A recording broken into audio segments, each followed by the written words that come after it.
Sa banal at dakilang pangalan po ng ating nag-iisa, buhay at napakamakapangyarihang Diyos na ating Panginoong Hesu Kristo, kami po ay bumabate sa lahat ng kapayapaan. Tayo po ay magpapasimula na. Awitin po natin ang bilang 86 sa atin pong mga himnalyo. Alina kapatid, ayong-ayoy mga awitan sa Diyos Ama na lumalang kay Kristo Jesus na banal.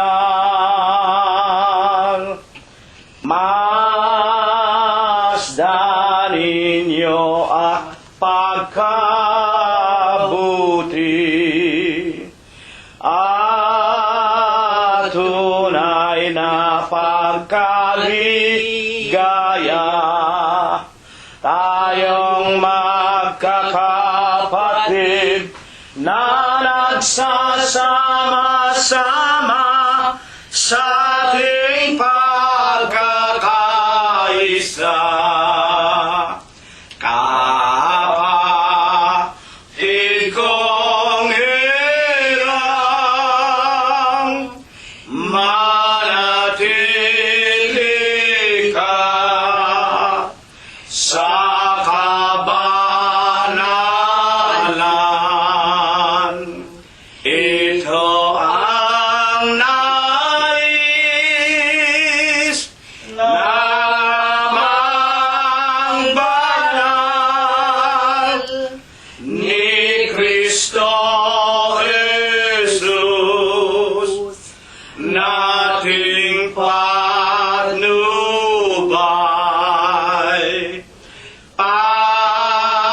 Panahoy malapit na, Kanyang pagpapakita. Mga tanda'y nakikita, katunayan sa ating mata.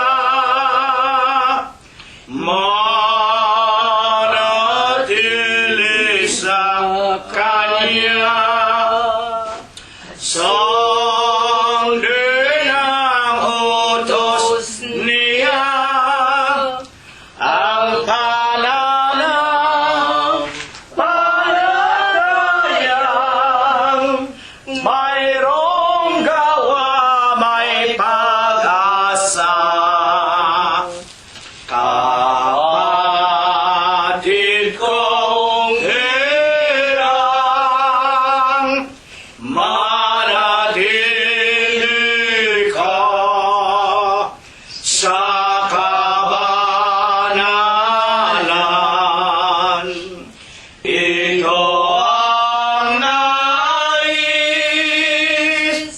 ng Amang banal ni Kristo Jesus, nating patnubay. Dito nga sa daigdig, danasa'y pagtitiis, ang tukso sa di malang.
ating patnubay.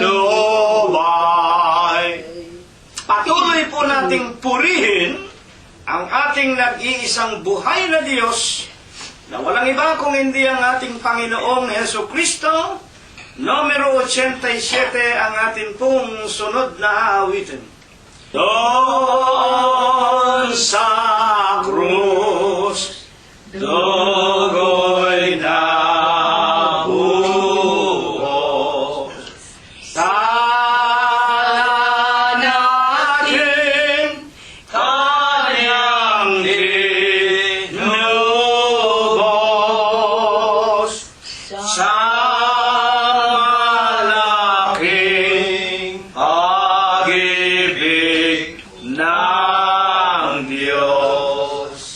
Sugo si Jesus, luwalhati sa Kanya.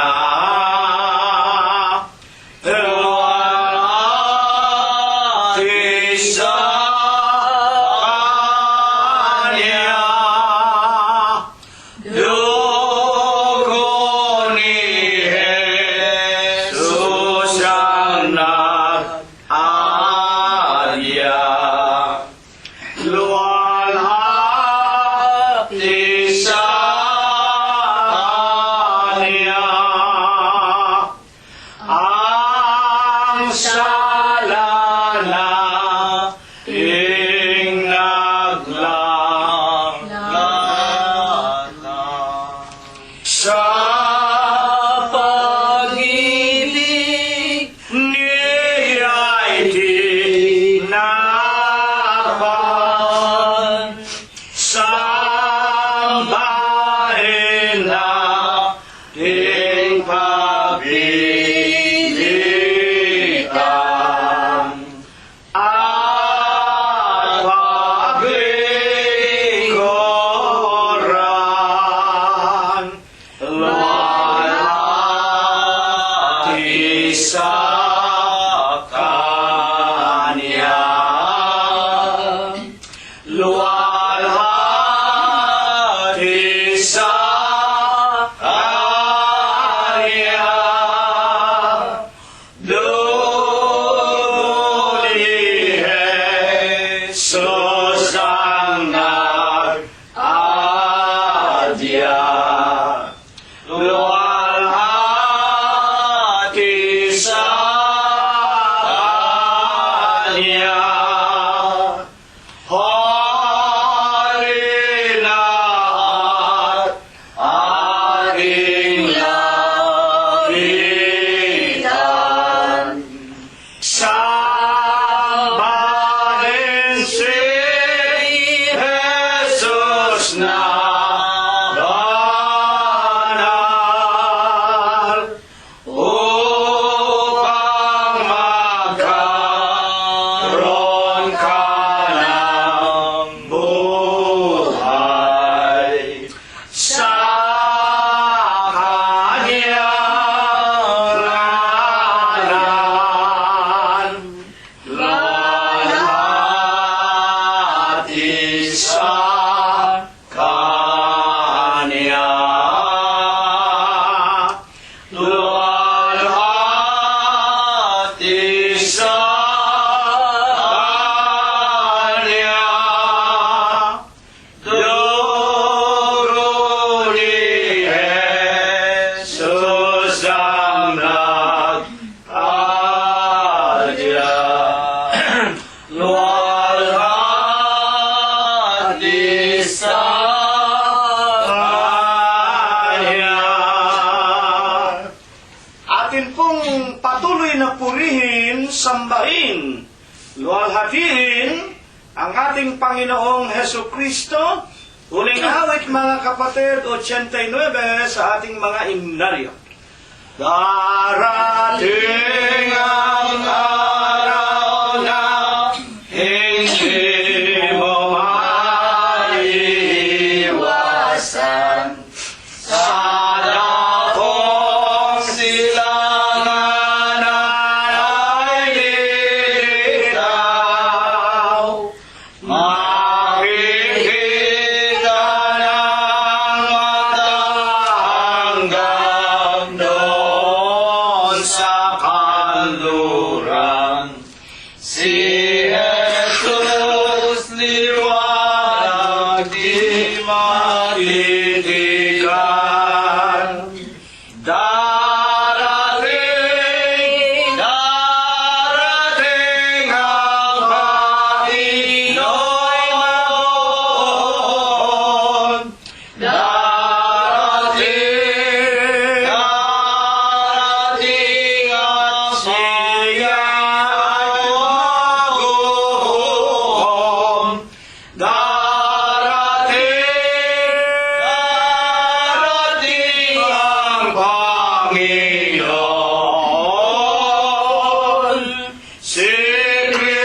siyang hahatol sa tulog ng pakakap, mga patay mabubuhay.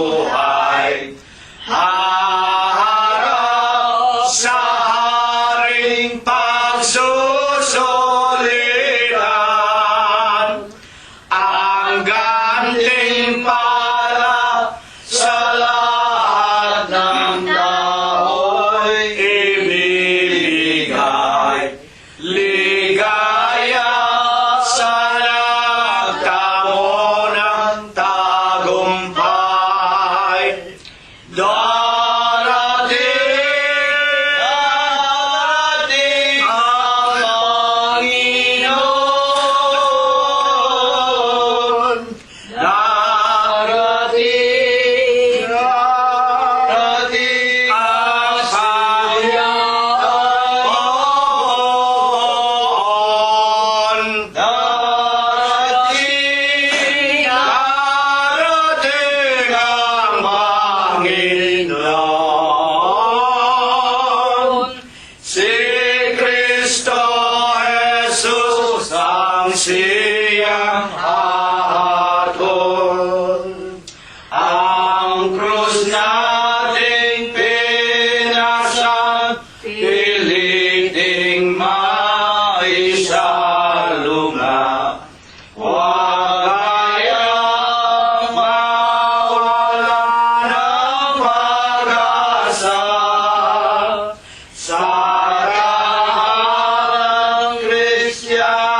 Halina mga kapatid sa templo ng amang Diyos.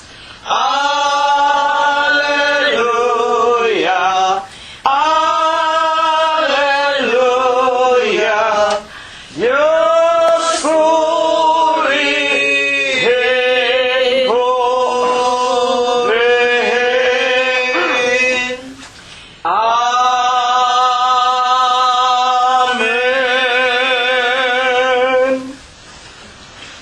Sa banal at dakilang pangalan po ng ating Panginoong Hesu Kristo, ako po ay bumabati sa inyong lahat ng kapayapaan. Purihin ang pangalan ng Panginoon.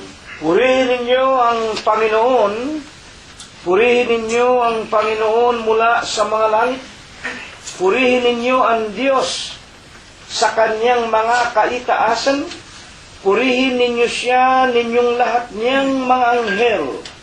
Purihin ninyo siya, buo niyang mga hukbo, mga hari sa lupa at lahat ng mga bayan, mga pangulo at lahat ng mga hukom sa lupa, mga binata at gayon din ng mga dalagang, mga matatanda at lahat ng mga bata. Purihin nila ang pangalan ng Panginoon, sapagkat ang kanyang pangalang mag-isa ay nabunyi, ang kanyang kalwalatian ay nasa itaas ng lupa at ng mga langit. Purihin natin ang pangalan ng Panginoon.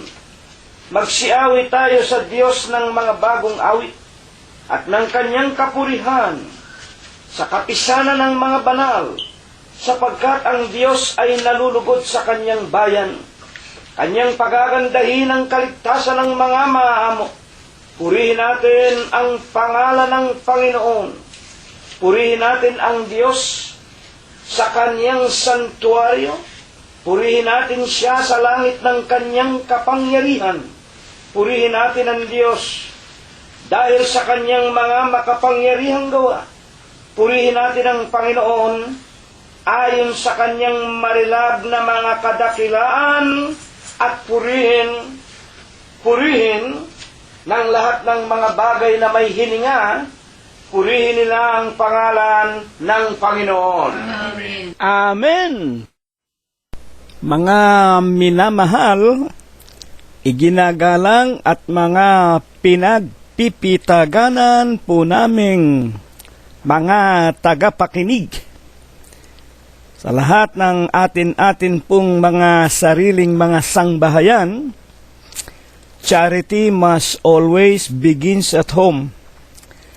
Una ang atin-atin pong mga sarili. Binabati natin ang ating mga kabiyak, atin-ating mga anak, mga manugang, mga apo, kasangbahay at mga kamag-anakan sa laman. At ang lahat ng ating patuloy na dumarami na mga lalaki at mga babae na idinaragdag ng Diyos sa Iglesia ng Diyos kay Kristo Jesus upang maging mga kaibigan natin, makasama sa pagsasaliksik sa katotohanan sa pamamagitan po ng pakikinig ng mga salita ng ating Panginoong Hesu Kristo.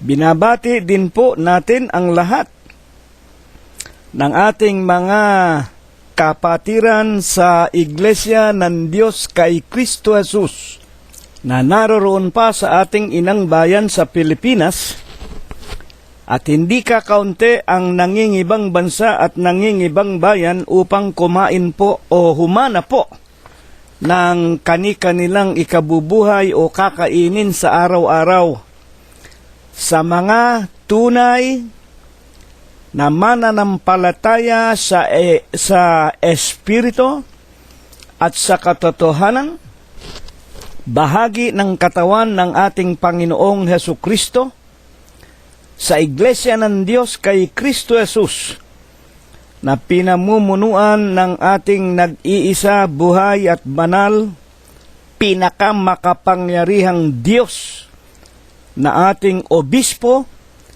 pastor, saserdote, Panginoon, at tagapagligtas ng ating mga kaluluwa.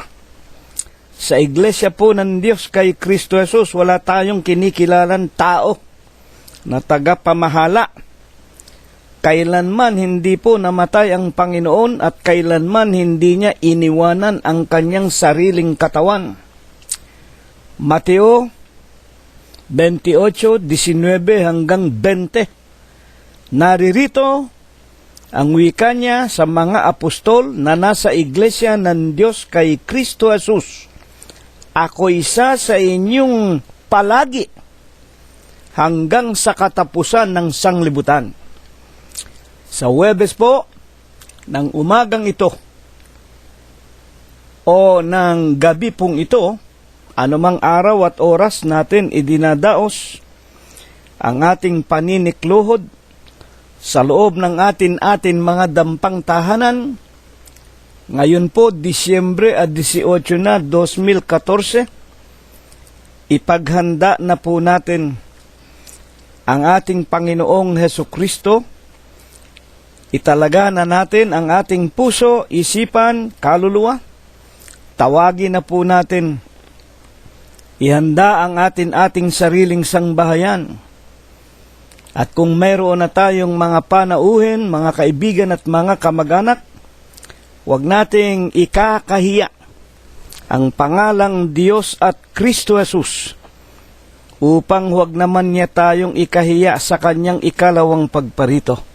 Magpapasimula na po tayo sa pamamagitan po ng paninikluhod natin ng ating mga tuhod sa kanyang pangalang Kristo Jesus upang maganap ang sinasabi sa Filipos Kapitulo 2 versikulo 10, upang sa pangalan ni Kristo o ng Panginoong Jesus iluluhod ang lahat ng tuhod ng nasa langit, ng nasa lupa, at ng mga nasa ilalim ng lupa. Dakilang Panginoon po naming Diyos, Amang banal na lubha ka pong kagalang-galang, ikaw po ay Diyos na sadya ka pong kapita-pitagang, nag-iisa ka pong Diyos na buhay. Ikaw po ang may-ari, ang lumalang ng lahat ng mga bagay, ang pinakamakapangyarihan ka po sa lahat. Ama, na ikaw ang Diyos na buhay ni Abraham, ni Isaac, ni Jacob, ng iyong mga propeta sa bansang Israel. Ikaw rin po ang pinaglingkuran hanggang kani-kanilang kamatayan ng aming mga minamahal na mga magulang. Sa banal at malinis na pangalan mo pong Kristo Jesus, masusumpungan mo po kaming muli sa aming mga dampang tahanan, kahit na po kami nag-iisa, dadalawa o tatatlo sa bilang. Itinitiklop namin ang aming mga tuhod sa iyong banal at marilag na pangalang Kristo Jesus. Tanggapin mo, Ama, ang aming tao sa puso na aming mga pagpapasalamat. Salamat po, wala kang binawian sa sino man sa amin ng aming mga hiram na buhay.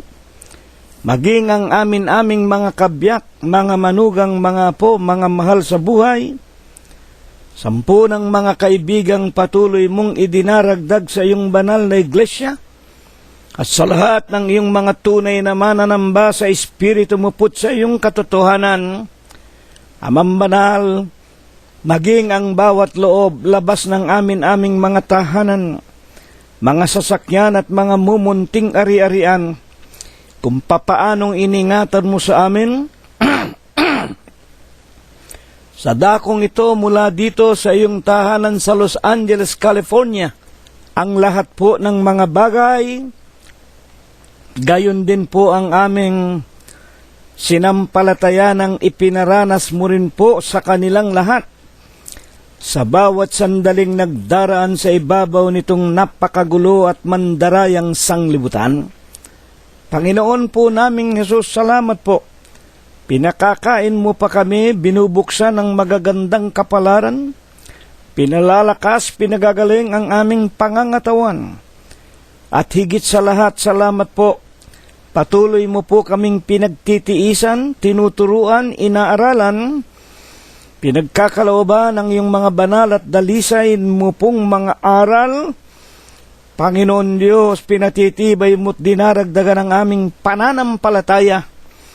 Amang banal, sinasamba ka namin, pinupurit niluluwalhati namin ang iyo pong kagalang-galang at malinis mong pangalang Kristo Jesus sa Espiritu mo po at sa iyong gilagilalas na mga kaliwanagan. Ama, hindi rin namin nalilimutan, ipagpasalamat sa iyo ang pagpapanatili mo pa rin sa mga buhay at kalakasan ng aming mga mahal sa buhay. Tulad po ng pagdaragdag mo pa ng kagaling at kalakasan sa aming dalawang mag-asawa ni kapatid na Rosita, maging kina Emmanuel na aming mga anak, sa lahat ng aming mga manugang at mga apo, kay Bobby, kay Noel, kay Joel, kay Ruth, gayon din Panginoon naming Jesus, kay Teofilo, kay Rosemary, kay Flor, kay Irene, kay Cheche at kay Malu. Salamat din po't patuloy mong iniingatan sila JC, BJ, JR at John Matthew, Paul Noren at Sarah, si Micah, Laika, Joshua, Rebecca at Kay.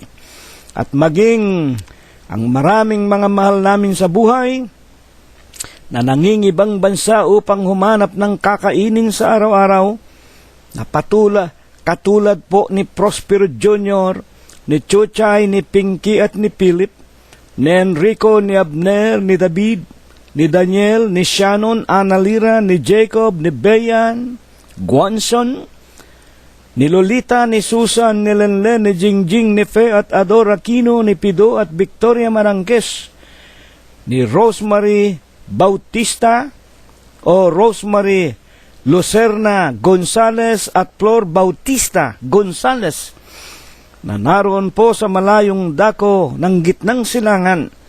Ama naming Diyos, idinadalangin namin, ipinakikiusap sa iyo at ipinagkakaloob sa iyong makapangyarihang kamay, maging ang mga lalaki at mga babae na ibinibigay mong kasama naming nakikipag-aral, na sila naming mga kaibigan. Ama naming Diyos, sumasampalataya kaming diringgin mo po ang aming mga pananalangin patungkol sa kanilang lahat, maging sa kanilang mga asawa, mga anak at mga mahal sa buhay. Pakaiingatan mo rin po sila't papatnubayan, ilalayo sa masasamang tao ng sanglibutan, pagbubuksan ng magagandang pintuan ng kapalaran, at tatawagin mo rin po silang lahat sa iyong banal na kawan. Kami pong lahat ay magkasama-sama hanggang doon sa ipinangangako mo pong buhay na walang hanggan. Salamat din po sa iyo, Ama, maging ang aming mga kapatid sa laman, na katulad po ni Ekspektasyon, ni Prospero, ni Felicidad, Dolor, Eliezer at Neftali, ni Fe at ni Lolita. Salamat po. Tinatanaw naming napakalaking utang na loob na sila man, bagaman ang marami sa kanila hindi namin kapanampalataya at wala pa sa iyong banal na iglesia. Nalalaman namin sa aming mga paglilingkod sa iyo, maging sila na aming mga kapatiran sa laman at mga mahal sa buhay, pinadadaluyan mo rin po ng iyong pagliligtas, ng iyong pagpapala at ng iyong banal na pag-ibig. At dalangin po namin, bigyan mo rin po sana silang lahat ng maamong puso na may takot sa iyo, at makasama rin namin sila, Panginoon, kasama ng aming mga unang mga magulang na naglingkod sa iyo hanggang kanilang kamatayan. Kami pong lahat, titipunin mo po sa iyong banal na kaharian sa langit, sa ikalawang pagparito mo po sa ibabaw nitong sanglibutan. Panginoon po naming Jesus, sa Huwebes po ng gabing ito, ipinakikiusap namin Ikaw nawa ang muling tumindig at magturo sa amin. Bigyan mo nawa ng kaliwanagan, ng malinis na puso at isipan ang iyong walang kabuluhang alipin. Kasangkapanin mo sana ang kanyang bibig at ang kanyang labi. Linisin mo po ang kanyang puso. Bigyan mo po ng kapangyarihan ang kanyang tinig, na kung ito'y mapakinggan ng iyong mga tupa na nangangalat sa malalayong iba't ibang dako ng sanglibutan, sila man po'y tubuan ng banal na pagkatakot sa iyo, at marami pang mga lalaki't babae ang magpapatuloy na makakasama namin, pupuri, sasambat, luluwalhati sa iyong marangal na harapan. Ama naming Diyos, kami dumadalangin habang kami nakikinig. Babanalin mo po't lilinisin ang aming mga kaluluwa. Palalakasin mo rin po ang sa aming pinasapitan mo ng iba't ibang karamdaman. Pagagalingin, Panginoon, at ang pinasapitan mo ng maraming pagsubok, ng mga kahirapan at mga suliranin sa pamamaraan ng kanilang pang-araw-araw na pamumuhay. Bibigyan mo rin po sila ng katalinuhan at kapayapaan na mga lutas nila, Panginoon, ang iyong mga pagsubok at kanilang mapagtagumpayan. Amang banal, ang marami ng patuloy na tumatanda sa amin. Una na nga po ang iyong hamak na lingkod, ang aking kabiyak si kapatid na Rosita, ang aking mga kasama sa paglilingkod tulad po ni kapatid na Prospero at Glenda, ni kapatid na Concepcion Tenedero, ni Floro, ni Robert at Mercedita, ni Olivia at ni Mirna, ni Rogelio at ni Expectacion. Tulungan mo po, Panginoon, maragdagan pa ang aming mga araw, ang aming mga taon, ang aming kagalingan at kalakasan. Masulyapan mong araw-araw, ginugugol namin ang ipinauutang mong buhay sa paglilingkod sa iyo ng buong puso, buong pag-iisip at ng aming buong buhay. Ama, ang lahat ng ito, ikaw ang nagturo sa amin.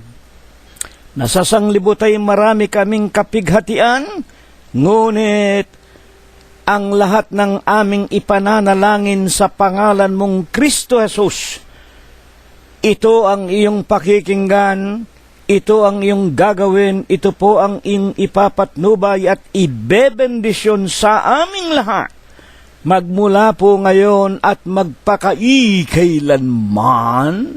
Amen. At ngayon po, mga pinagpipitaganan at mga minamahal po naming mga magulang, mga tagapakinig, mga kaibigan, higit na nga sa lahat, sa mga bago nating mga kasama, at sa lahat ng ating mga kasangbahay, at sa lahat ng mga mananamba sa Espiritu at sa katotohanan, kuhanin na po natin ang ating mga Biblia at buksan po natin sa aklat.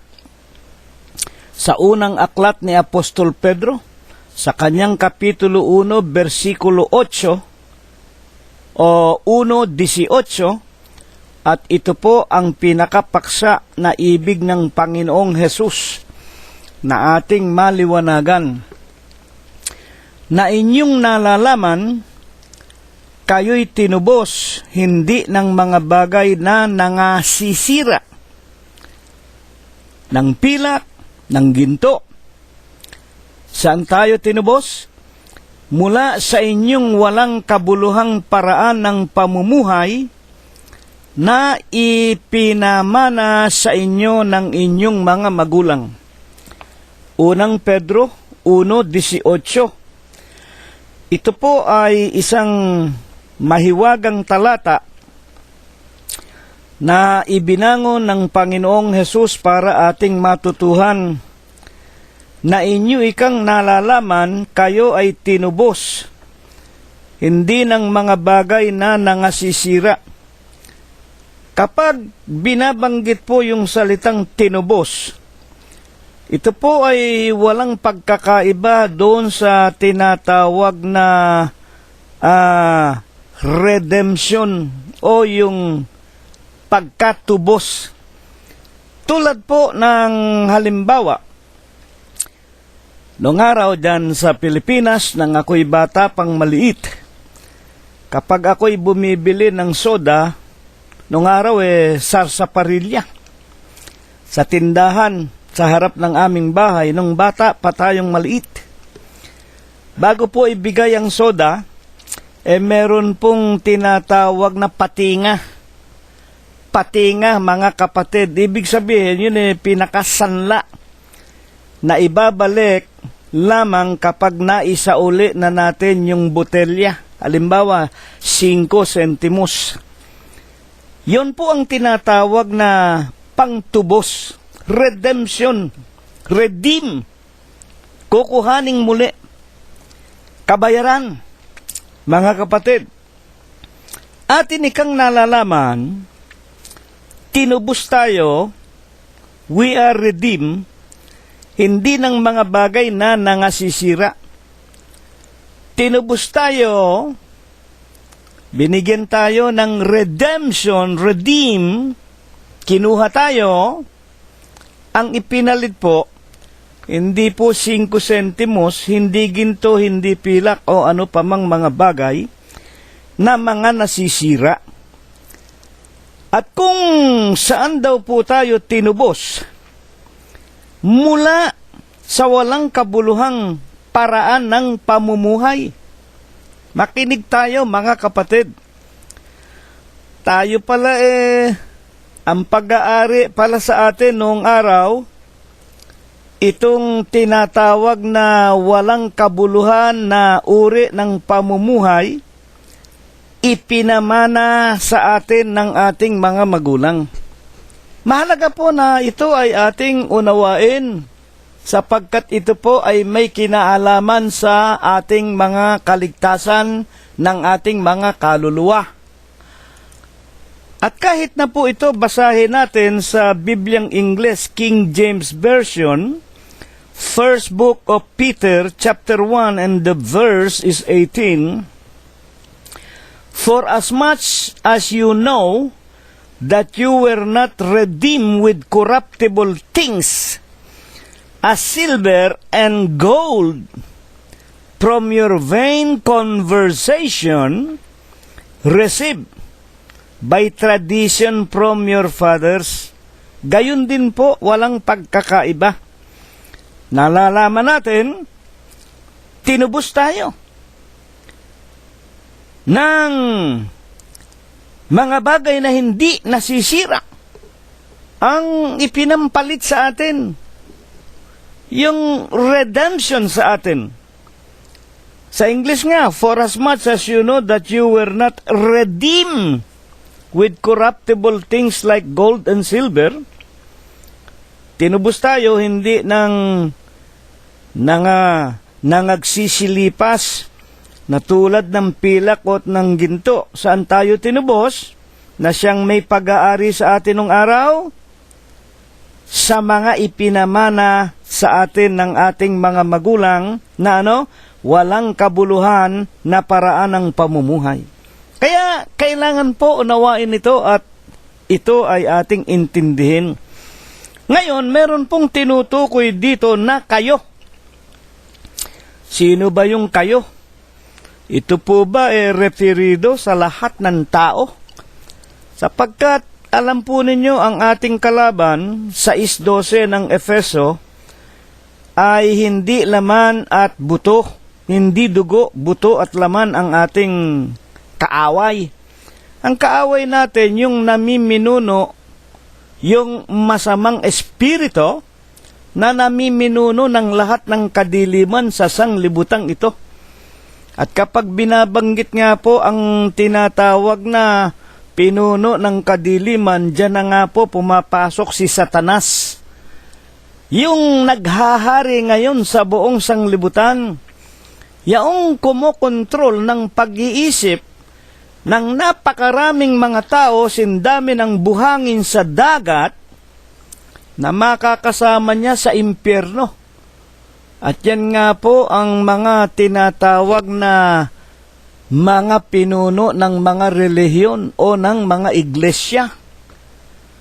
Tulad nga po ng malimit nating napapakinggan, nakikita, nararanasan, maraming mangangaral na mga bulaang Kristo, na basta ika magsisampalataya ka lamang kay Kristo, maliligtas ka na.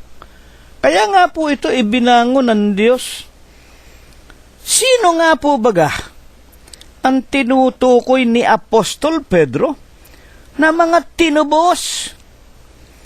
Hindi ng mga bagay na nasisira. Kasi kung paniniwalaan natin yung mga protestante, just believe in Christ and you shall be saved, ginagawa nating sinungaling ang Panginoong Hesukristo. Mateo 7:21, not all that call Lord, Lord unto me shall enter the kingdom of my Father in heaven. Matthew 7:21, hindi ang bawat tumatawag sa akin ng Lord, Lord o Kristo, Kristo o Panginoon, Panginoon ay maliligtas. Sa makatwid, hindi po ito para sa lahat ng tao, hindi ito para sa lahat ng relihiyon. At marami nga po nagsasabi, hindi na importante ang pangalan ng iglesia. Lahat naman ng iglesia papunta sa Diyos Lahat naman tinatawagan natin Diyos. Kahit na nga lumuhod tayo kay Birhen Maria, kahit na lumuhod tayo kay Kalunsad, kahit na lumuhod tayo dito sa Papa Pablo II na ginawa nilang santo at Diyos-Diyusan, lahat yan papunta sa Diyos. Nagkakamali kayo, kayong mga nakikinig. Huwag kayong magagalit, mga kaibigan namin, Hindi namin sinasaktan ang inyong damdamin, kundi binubuksan namin sa inyong katotohanan. Sa Aklat ng Kawikaan, 14:12, may daan tila matuwid sa isang tao, ngunit ang dulo, mga daan ng kamatayan. Kung liliwanagin, may iglesia na parang matuwid sa tao. Pare-pareho ang iglesia, papunta lahat sa langit yan. Hindi nyo naiintindihan. Sa inyo matuwid. Datapwat ang dulo ay mga daan ng kamatayan o ang tinatawag na impyerno. Kaya nga, pabayaan natin si Apostol Pedro ang magpaliwanag kung sino nga po baga ang kanyang pinag-uukulan o tinutukoy na mga tao na tinubos ng mga bagay na hindi nasisira na katulad ng ginto at ng pilak. Unang Pedro 1:1. Basahin natin. Si Pedro na apostol ni Hesukristo, ito po ay paunang salita ni Pedro. Siya ang sumulat. Ito'y pagpapakilala na siya ang sumulat, si Apostol Pedro. Ito po isinulat niya humigit kumulang anyo 60 anyo Domini. Mga tagapakinig, at ang sulat na ito, hindi para sa lahat ng tao. Si Pedro, na apostol ni Hesukristo, para kanino ang sulat na ito? Sa mga hinirang na nangingibang bayan na nasa pangangalat sa Ponto, Galacia, Cappadocia, Asia, at Bitinia. 1-2. Ayon sa paunang kaalaman ng Diyos Ama, sa pagpapabanal ng Espiritu upang magsitalima at mga wisikan ng dugo ni Hesukristo, biyaya at kapayapaan nawa ang sa inyo ay sumagana. Ito po ay sulat ni Apostol Pedro para po sa mga tinawag, hinirang, winisika ng dugo ng Panginoong Hesukristo na kung liliwanagin, mga binanal ng Diyos. Ito po ang mga unang mga Kristiyano na nangangalat po sa labas ng bansa ng Israel, tulad po sa Ponto, sa Galacia, Cappadocia, Asia at Bitinia. Nalalaman natin si Apostol Pedro ay hindi po nangaral sa labas ng bansa ng Israel, mga kapatid. Si Pedro po isa na apostol na unang tinawag, kaya nga siya ang pinaka-senior nang tawagin ang 12 alagad, Mateo 10:1, kung natatandaan ninyo mga kapatid. Dadapuan, nang matapos na nila na matagpuan ang mga nawawalang tupa sa loob ng bahay ni Israel na 144,000, ayon sa Apokalipsis Kapitulo 7, versikulo 4, at nang ang Panginoon po ay pumanik na sa kalangitan, ang mga apostol na ito, maliban kay Judas na nagbigtit, nagpakamatay at pinalitan ni Apostol Matias, sila po ay nakisama na.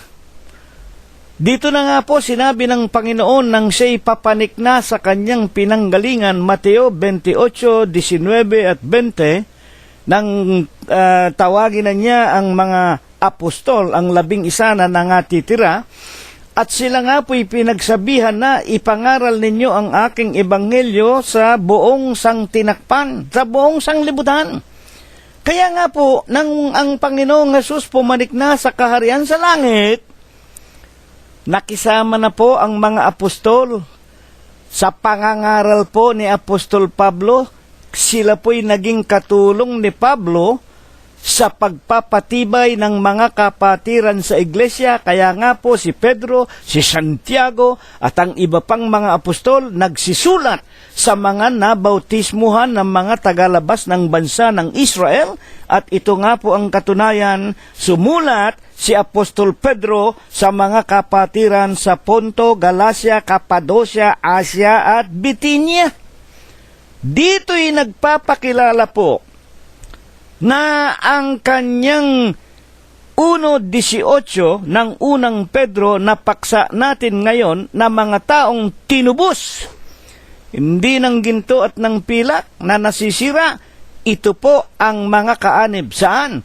Sa pinaglagyan na siyang iglesia sa mga apostol, katulad po ng sinasabi sa unang Korinto 12:28, ang Diyos ay naglagay ng ilan sa iglesia, una-una, mga apostol, ikalaway mga propeta, mga kapatid, pamamahala, at iba't ibang mga tinatawag na mga tao sa makatwid. Ito nga pong mga nasa labas ng bansa ng Israel, kabilang po saan sa iglesia, at ang nalalaman natin, mga kapatid, sila nga ang tinatawag na mga pinapagiging banal ng ating Panginoong Hesukristo. Hindi po ito para sa lahat ng tao. Ito'y doon sa tinawag lamang para magsipagbanal. Uno-uno ng Korinto, tulad ni Apostol Pablo.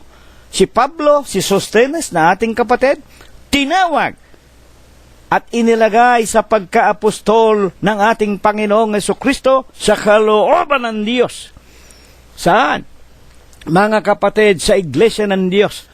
At ang sulat ni Pablo, 1:1 hanggang 2 ng Korinto, para naman sa mga pinapagiging banal na naroon po sa Korinto, sa bansa ng Gresya na labas ng Israel. Mga tagapakinig po na. Ngayon, paano pa po ipinakikilala ni Apostol Pedro kung sino ang mga hinirang na ito ng Diyos? Mga tagapakinig, unang Pedro 2:9, datapwat kayo ay isang lahing hirang. Ayan po. Kayo ay isang lahing hirang. Hindi naman po lahat ng tao hinirang ng Diyos napakarami nga pong mga tao wala naman pagkakilala sa Diyos. Napakaraming mga tao, hindi naman nila kinikilala si Kristo na Diyos. Ang pagkakilala nila, si Kristo'y tao. Mabuti pa yung obispo nila. Tinatawag nilang anghel, sugong anghel. Mabuti pa yung mga leader nila na nasa Roma, Papa, Ama, Vicarius Filii Dei, kahalili daw ng Diyos o ni Kristo. Mga tagapakinig, kaya hindi po ito para sa lahat ng reliyon o sa lahat ng tao. Ito po ay para lamang sa mga hinirang ng Diyos. Unang Pedro 2:9, kayo isang lahing hirang, makahari, pagkasaserdote, bansang banal. Ayan. Ito'y para lang sa mga bansang banal na hinirang ng Diyos, binanal ng Diyos. Sa pamamagitan ng kanyang dugo, bayang pag-aaring sarili ng Diyos. At ano nga ang katungkulan nila?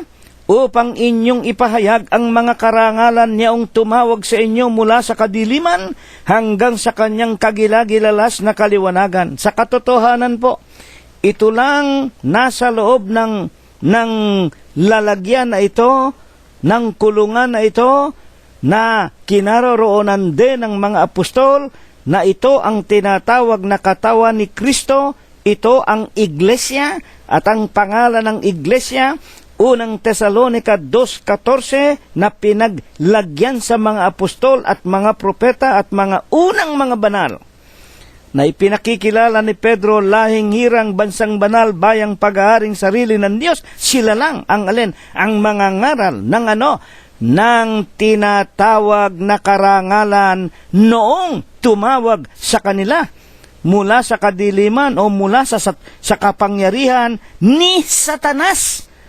Sa 6:12 ng Efeso, yung pinakapinuno ng kadiliman, at naglagay sa kanyang kagilagilalas na kaliwanagan. Mga kapatid at mga tagapakinig, sa 2:10, ano ang katangian nitong mga taong ito na nasa loob ng iglesia o katawan ni Kristo? Tulad ng nalalaman natin, no? Pinaglagyan sa mga apostol, sila ang pinatutungkulan na tinawag, tinubos, hindi ng ginto at pilak na nasisira, mula sa mga walang kabuluhang pamumuhay. 2:10 Efeso, ituloy natin. Nang nakaraang panahon, hindi bayan. Hindi nga bayan eh. Hindi nga pag-aari ng Diyos. Nung araw, itong nasa labas ng Israel, mga walang Diyos, hindi kasama sa buhay na walang hanggan. Nang nakaraang panahon ay hindi bayan, dadapwat ngayon ay bayan ng Diyos, na hindi nagsipagkamit ng awa, datapwat ngayon nagsipagkamit ng awa. Sila nga po ang mga hentil na nangatawag ng Diyos sa pamamagitan ng pangangaral ni Apostol Pablo. Papaano po ito pinatutunayan ni Apostol Pablo naman, at papaano sila naging mga lahing hirang? Bakit sila naging lahing hirang? Sa makatuwid dito, ang pinatutungkulan ng paksa, hindi ito para sa lahat ng Kristiyano, hindi ito para sa lahat ng relihiyon, hindi ito para sa lahat ng tumatawag sa Lord, Lord, o yung nagsasabing, Mama Mary, Mother of Christ, Amen, Hallelujah, save us. Hindi po ito para sa mga taong kumikilalang hindi importante ang pangalan ng iglesia o hindi importante ang relihiyon. Basta maski na ikaw ay Hindu, kahit na ikaw ay Muslim, kahit na ikaw ay kung anong relihiyon mo, Confucius o bla bla bla, basta ikaw meron kang Diyos, ayan, maliligtas ka. At ang mga protestante naman, basta sumampalataya ka lang kay Kristo, kahit na kriminal ka, babaero ka, madyungero ka, maliligtas ka. Mga magulang, ngunit hayaan natin ang mga apostol ang magpaliwanag. Sa Galatias 3:26, paano nga po sila naging mga lahing hirang ng ating Panginoong Hesu Kristo o ng ating Diyos? 3:26 ng Galatias, sapagkat kayong lahat ay mga anak ng Diyos. Tandaan ninyo, itong sulat ni Apostol Pedro na ating paksa, 1:18, inyong nalalamang tinubos kayo hindi ng bagay na nasisira na gaya ng pilak at ng ginto. Tinubos kayo mula sa inyong walang kabuluhang paraan ng pamumuhay. Ito'y sulat ni Apostol Pedro sa mga taga-Ponto, Galacia, Cappadocia, Asia at Bithynia.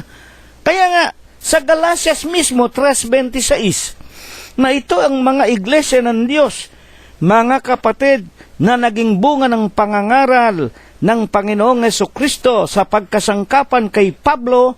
Paano sila naging mga lahing hirang gayong sila'y mga hentil? 3:26 ng Galatias, sapagkat kayong lahat ay mga anak ng Diyos sa pamamagitan ng pananampalataya kay Kristo Jesus.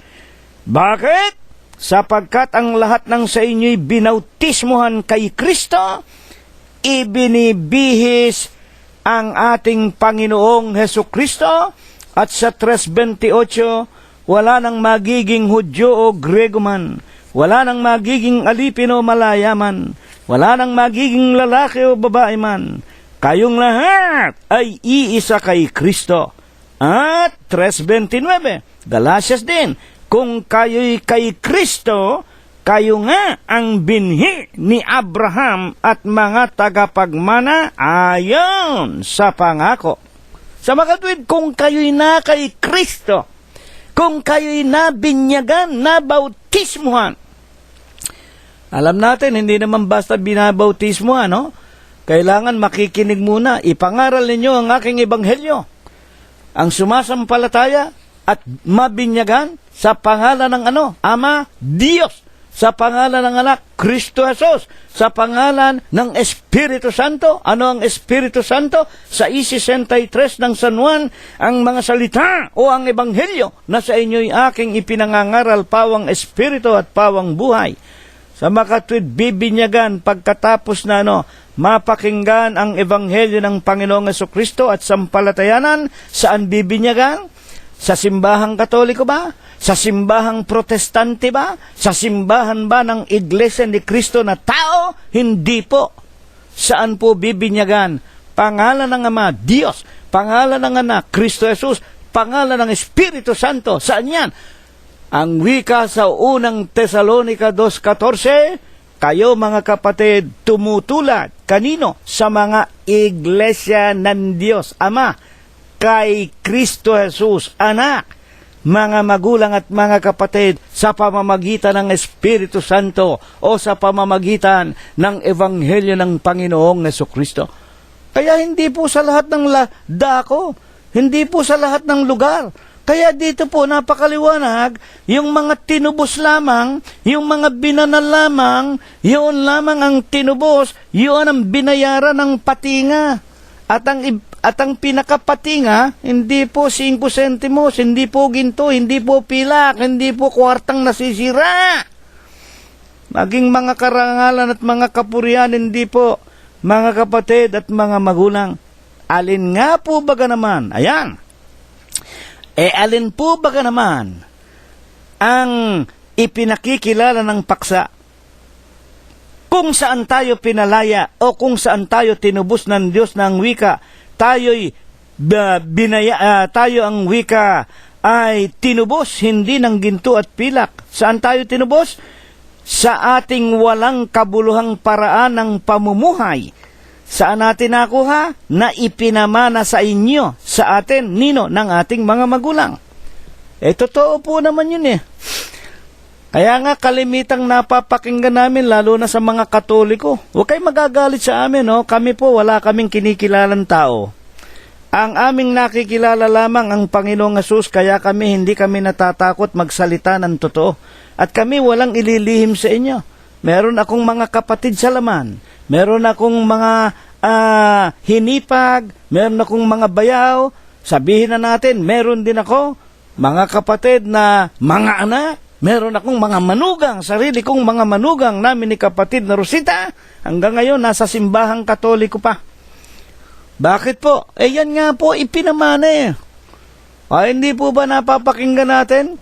Pag nangangaraw tayo sa mga Katoliko, kapatid na Cirilo, wag mo na kaming pagkaabalahan.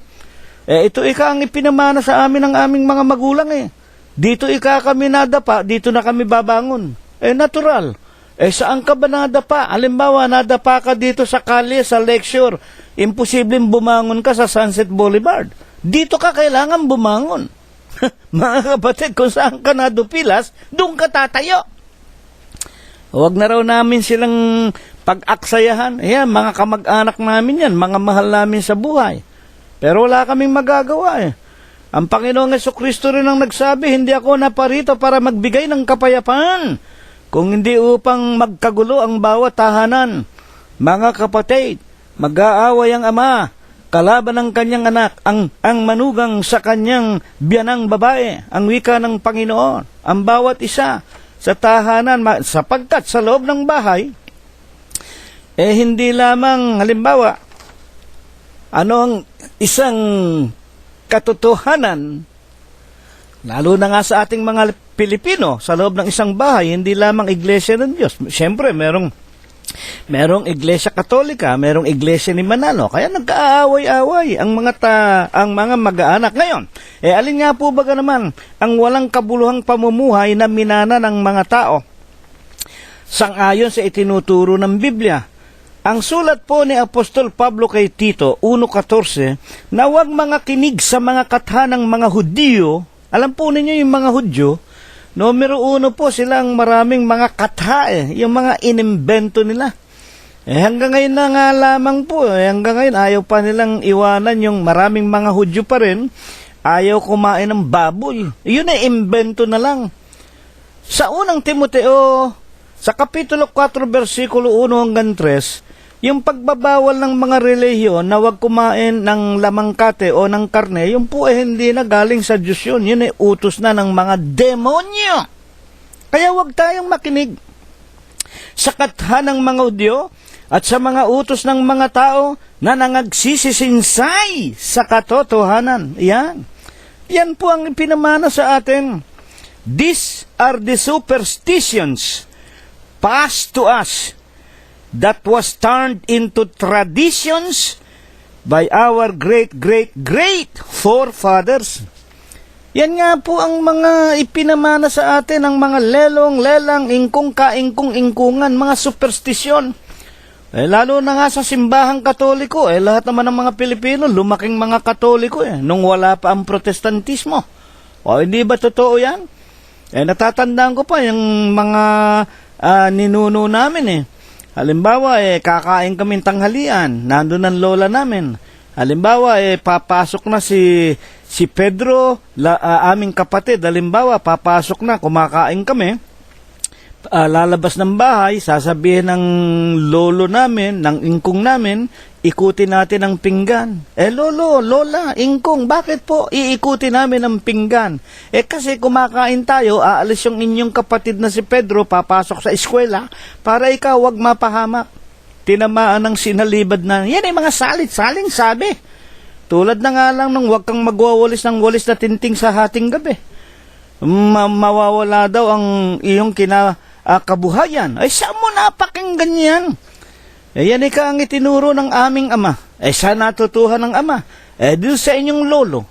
Saan nakuha ng lolo namin? Sa kanyang lolohan, ingkungan. Salin, sabi, salit, saling sabi, sinsay sa katotohanan. Yan ang ipinamana sa atin. Katulad na nga yan hanggang ngayon. 2014 na. Simbahang Katoliko gumagawa pa ng mga Diyos-Diyusan. Pati yung Papa Pablo II na matagal ng patay, niluluhuran ninyo, pinagpuprosesyon ninyo. Pati yung Kalunsad, pati yung Lorenzo Ruiz. Malapit na dumating ang araw, pati si Ninoy Aquino, pati si Cory, gagawin ninyong mga Diyos-Diyusan. Mga tagapakinig, hintayin natin. Alin po ang higit sa lahat na walang kabuluhan at hindi mapanghahawakan ng mga tao na makapagliligtas ng kanilang mga kaluluwa. Ibig sabihin, ginagawa ng mga tao hanggang ngayon na hindi mapanghahawakan, hindi makapagliligtas. Aklat ng mga Gawa 17:22, at tumindig si Pablo sa gitna ng Areopago at sinabi, kayong mga lalaking mga taga-Atenas, sa lahat ng mga bagay, napapansin kong kayo'y lubhang relihiyoso. Putulin ko po muna. Ito po ang pagkakataong si Pablo'y nangangaral na sa tinatawag na Atenas sa Gresya. At sa kanyang paglalakad doon sa mga lansangan, nakita niya, mga kapatid, ang maraming mga larawan. Larawan ni Venus, larawan ni Adonis, larawan ni Saturno, larawan ni kung ano-anong mga Diyos-Diyusan niluluhuran. At meron pang isang pagkakataon, mga kapatid, na ituloy natin ang pagbasa. At tumindig si Pablo sa gitna ng Areopago at sinabi, kayong mga lalaking taga-Atenas, sa lahat ng mga bagay napapansin kong kay lubhang relihiyoso, sobra pagka-relihiyoso o pagka-panatiko ng mga Griego. Bakit? 17:23, sapagkat sa aking pagdaraan at sa pagmamasid ng mga bagay na inyong sinasamba, nakasumpong din naman ako ng isang dambana na may sulat na ganito, sa isang Diyos na hindi kilala. Yaon nga na inyong sinasamba na hindi ninyo nakikilala ang wika ni Pablo, siya ang sa inyo ay ibinabalita ko. Ba isipin ninyo yan, mga kapatid, alin ang napakadelikado, hindi mapanghahawakan na makapagliligtas na ginagawa ng maraming mga tao? Naglilingkod sa mga larawan, lalo na nga sa mga Diyos-Diyosan o sa Diyos na hindi nila nakikilala. Sipin ninyo, gumawa sila ng estatwa, kung anong anyot, kung anong larawan yun, hindi natin alam, pero ang sabi nila, sa Diyos na hindi namin nakikilala, sobrang kapanatikuhan ninyo. Mga kapatid at mga magulang, yung sinasamba ninyo mga Diyos, hindi naman ninyo nakikilala. Ay, kamukha na nga lang nang nangyayari ngayon. Kilala ba natin si Lorenzo Ruiz? Hindi po. Kilala ba ninyo si Kalunsad? Hindi po. Kilala ba ninyo si Papa Pablo Dos? Hindi po. Ano nakikilala natin? Yun ang sinasabi ni Apostol Pablo. Lahat ng larawan niluluhuran ninyo, pati yung Diyos na walang pangalan, yung Diyos na hindi ninyo nakikilala. Bakit walang kabuluhan? Mga kapatid, ang uri ng pamumuhay sa mga pagsunod sa tradisyon, superstisyon na ipinamana ng mga magulang sa kanilang mga anak, sang-ayon sa ating pag-aaral. Bakit mga walang kabuluhan ang mga bagay na ito? Mga kapatid, na ito'y utos, aral ng mga tao. Ang wika ni Apostol Pablo, unang Timoteo 4:1 hanggang 3, ng mga demonyo, aral ng mga demonyo. Romanos 6:16. Basahin natin. Hindi ba ninyo nalalaman na kung kanino ninyo inihahandog ang inyong mga sarili na pinakaalipin upang tumalima? Kayo'y mga alipin niyong inyong tinatalima maging sa kasalanan sa ikamamatay? Makatwidi, sinasamba ninyo ang isang Diyos na hindi ninyo nakikilala. Hindi ba ninyo nalalaman? Alila kayo ng Diyos-Diyosa na yan sa ikamamatay ng inyong kaluluwa. Ano bang kamatayan? Apokalipsis 21:8 na tinutukoy. Kaya walang kabuluhan yung mga tradisyon, superstition, lalo na yung mga piyesta-piyesta ninyo, lalo na yung mga Halloween ninyo, lalo na yung mga birthday ni Kristo Jesus, Disyembre 25, mga walang kabuluhang aral yan. Kailanman ang Diyos hindi ipinanganak, tandaan ninyo. Kailanman, mga magulang, ang Diyos hindi nagtangi ng araw para sambahin at luwalhatiin kahit na yung araw ng Sabat ng Biyernes o ng Sabado. Nung araw, sa panahon ng bansa ng Israel. Pero sa huling araw na ito, ang lahat ng araw ay banal.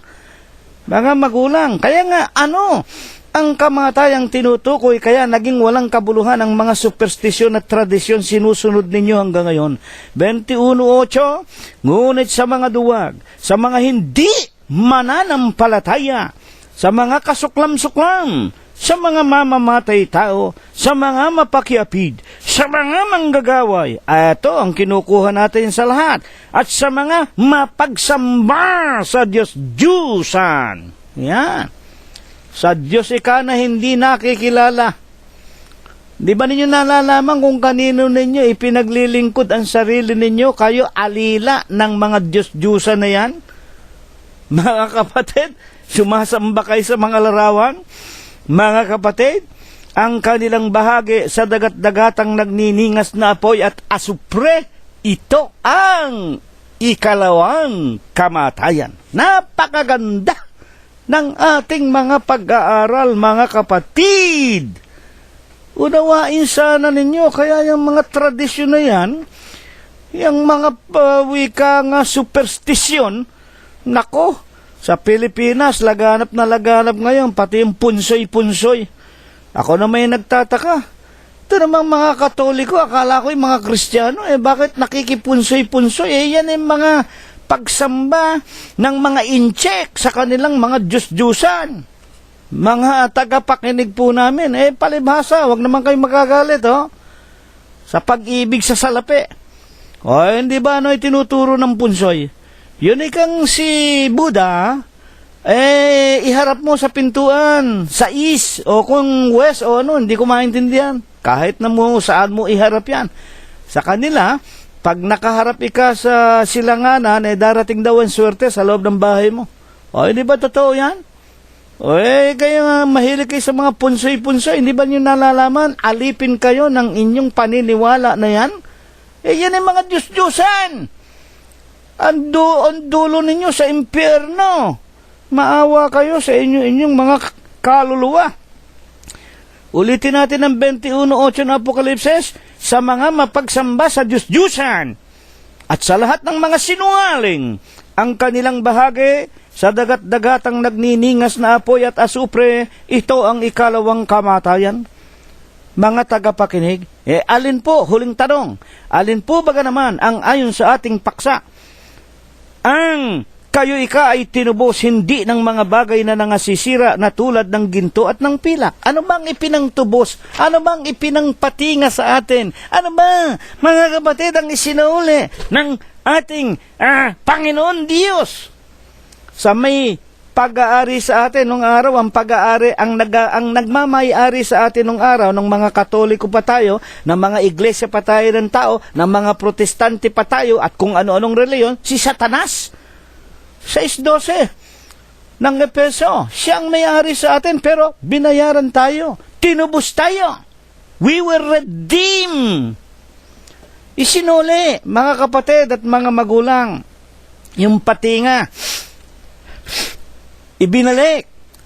Mga magulang at mga kapatid, tinubos tayo. We were redeemed. Inalis na tayo sa pagkaalipin. Nino?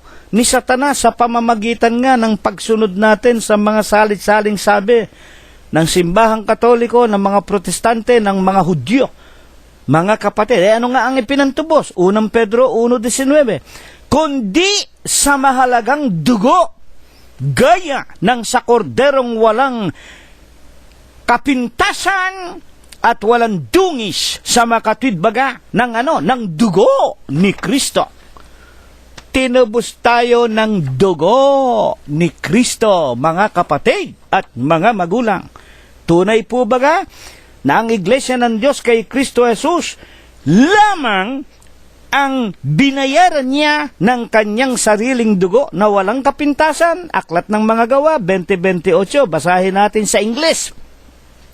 Take heed therefore unto yourselves and to all the flock, over the which the Holy Ghost had made you overseers. To what? To feed the church of God, which He had purchased with His own blood. Napakaganda po. Sa Tagalog, ingatan ninyo ang inyong mga sarili at ang buong kawan. Nasa kanila'y ginawa kayo ng Espiritu Santo, overseers, tagapag-alaga, to feed, upang pakainin ang alin? The Church of God, ang Iglesia ng Diyos, na He purchased with His own blood, binayaran niya ng kanyang sariling dugo. Sa makatwid, dugo ng Panginoong Jesucristo ang ipinangtubos sa atin para maalis na tayo sa mga pagsamba sa larawan, para maalis na tayo sa mga piyesta-piyesta, para maalis na tayo sa mga punsoy-punsoy, para maalis na tayo sa mga salit-saling sabi na ipinamana sa atin ng ating mga magulang. Mga kapatid at mga magulang, bakit nga po ang dugo ng Panginoong Jesucristo? Mateo 26:28, sapagkat ito ang aking dugo ng bagong tipan, na ibubuhos dahil sa marami at ikapagpapatawad ng mga kasalanan. Ito ang bagong tipan. Wala na po yung matandang tipan. Wala na po tayo sa pangingili ng araw ng Sabat. Wala na po tayo sa pagbibigay ng ikapo. Wala na po tayo sa mga utos, katha ng mga Hudyo at utos aral ng mga tao sa mga superstisyon. Mga kapatid, inalis na tayo. Wala na tayo dyan, mga kapatid at mga magulang, at ang wika ng Panginoon 5:17, iniisip ninyong ako'y naparito upang sirain ko ang mga kautusan at ang mga propeta? Ngunit hindi ako naparito upang sirain, kung hindi upang ito ay aking ganapin. Ito nga ang bagong tipan sa aking dugo na mabubuhos dahil sa inyo sa ikapagpapatawad ng inyong mga kasalanan. Sa Hebreo 9:1, ang wika ng mga banal na kasulatan, ngayon ang unang tipan ay nagkaroon ng mga palatuntunan ng pagsamba sa Diyos at ng kanyang santuaryo. Ang santuaryo ng sanglibutan ito, ngunit pagdating ni Kristo, na dakilang saserdote ng mabuting bagay na darating. Mga kapatid, sa pamamagitan ng lalong dakila at sakdal na tabernakulo na hindi gawa ng mga kamay ng mga tao, sa makatwid bagay hindi sa paglalang na ito, hindi rin naman sa pamamagitan ng dugo ng mga kambing at ng mga bulong baka, kundi sa pamamagitan ng kanyang sariling dugo.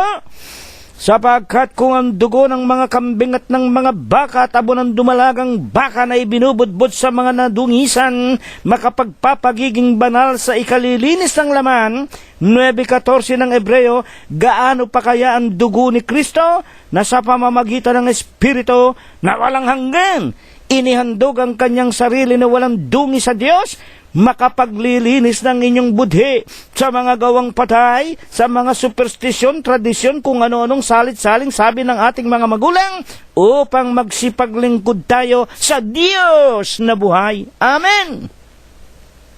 Yan po ang dahilan. Kaya kami po sa Iglesia ng Diyos kay Kristo Jesus, binayaran kami ng dugo ng Diyos. Walang bahid, dungis, walang kapintasan. At ang wika sa atin sa Hebreo 10:19-21, hindi ko nababasahin, may karapatan tayong magsipasok libre saan? Sa bago at buhay na daan. Sa pamamagitan ng dugo ng ating Panginoong Jesucristo, ito nawa ay pagpala, ito nawa ang ibasbas sa atin ng Diyos magmula ngayon at magpakaikailanman. Amen. At ngayon ay tanggapin natin ang walang hanggang pag-ibig, walang hanggang pagbibiyaya, pakikipisan, kaaliwan, pamamatnubay at kagalingan ng kanyang banal na Espiritu. Tunawa ang kanyang ipagkaloob sa ating lahat, magmula ngayon at magpakailanman. Amen. Purihin ang pangalan ng Panginoong Jesucristo hanggang sa darating na linggo kung tayo po ay binubuhay pa. Maraming salamat po sa inyong lahat.